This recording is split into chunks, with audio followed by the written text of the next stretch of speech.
There are people who believe they can hurt me, but that makes me laugh because they don't know who I am, they don't know my thoughts, and they can't even touch the things that truly belong to me. Our life can sometimes be complicated and stressful with many problems to solve, differences to overcome with friends and family, challenges at work, and the need to take care of our health and finances. Dealing with all of this can disturb our tranquility, but learning to act as if nothing affects us is crucial. It's hard to stay calm, but we can do something about it. We can pretend that these things don't affect us and act without being dominated by circumstances.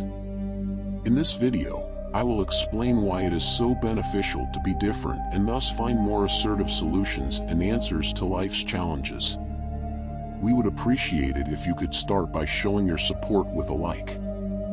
Every time you do this, it signals to YouTube that you liked what you watched. And if you're new here, be sure to subscribe so you don't miss out on all the valuable content we're preparing for you.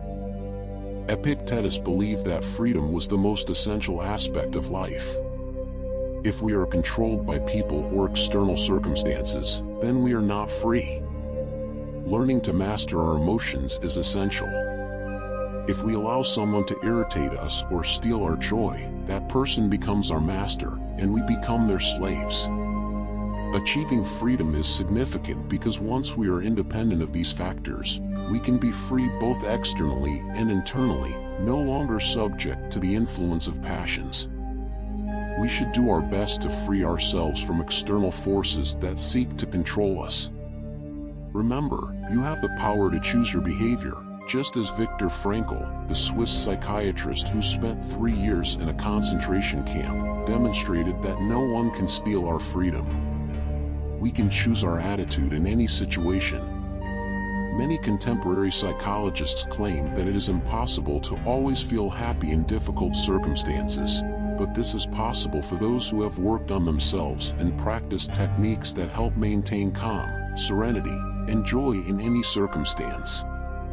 Thus, we are all capable of achieving levels of serenity in any situation, even if we don't initially feel them internally. It is possible to continue being ourselves by choosing an indifferent attitude. We can choose not to react and pretend that things do not affect us. But what happens when we start pretending that something doesn't affect us? According to Epictetus, you become what you pay attention to. He discovered that if we start acting in a certain way or paying attention to something, we eventually become that thing. You begin to believe that something does not affect you, and in this way, it becomes relevant to you. Eventually, this becomes a reality in your mind with practice. Initially, you may not feel this calm and serenity, but over time, you will. William James, the father of American psychology, said, "If you want to acquire a quality, act as if you already have it." As a result, William James found that if you start believing that you have a certain quality, that quality eventually becomes yours as long as you remain calm and unaffected by circumstances. The same principle aligns with Skinner's theory that the steeper the learning curve, the more time you should practice. Initially, you may decide that something doesn't affect you or is irrelevant, but it's equally important to control your thoughts. This won't work if you decide that something doesn't affect you and then lament or get upset about it in your thoughts.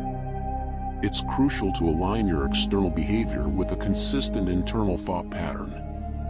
For example, tell yourself that nothing affects you and that nothing can affect you. Decide that no one hurts you, and you won't feel hurt. You have control over your thoughts, not external events. Understand this, and finding strength is quite simple. If you don't believe someone has offended you, you won't feel offended.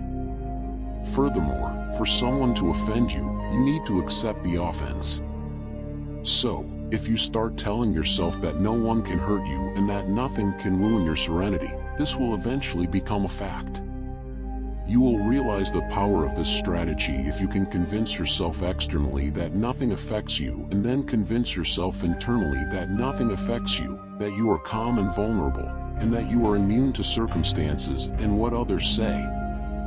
Eventually, you will achieve true serenity, after which circumstances or people's behavior will no longer affect you.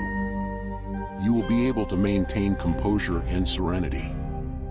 And what happens when we try to maintain composure? In short, various aspects of our life will improve. You will notice a decrease in stress because it is not the things themselves that disturb us, but how we feel about them. Don't forget that your interpretation of circumstances will also affect your level of ambivalence. If we learn to control our thoughts and behaviors, we will eventually be able to control our levels of ambivalence. If this happens, we will be freed from external circumstances, and we will have control over our internal states. The pursuit of freedom is an essential theme in Epictetus' philosophy. He believed that being truly free meant being independent of external circumstances and mastering our internal emotions. Freedom is not only related to our external situation, but also to how we interpret and react to the situations we face. Epictetus uses the example of Viktor Frankl to illustrate the importance of choosing our attitude in the face of adversity. Frankl, a Swiss psychiatrist who survived a concentration camp, demonstrated that even in the worst circumstances, we can maintain the freedom to choose our thoughts and attitudes.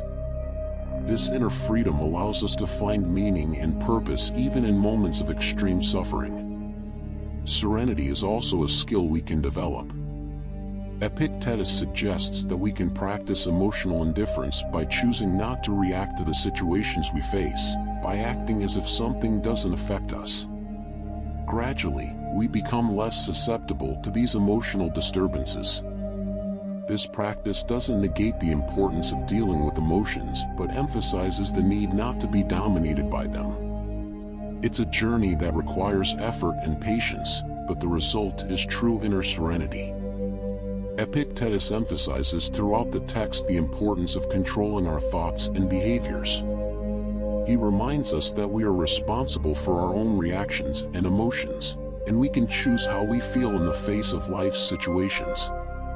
Epictetus' philosophy can be a valuable source of wisdom for facing the challenges of everyday life and achieving a more peaceful and meaningful life. The practice of serenity, emotional indifference, and inner freedom can allow us to live more consciously, responsibly, and resiliently. Thank you very much for watching. What did you think of this great lesson? Please let us know your opinion. If you are new here, consider subscribing to journey with us on the paths of wisdom. See you soon.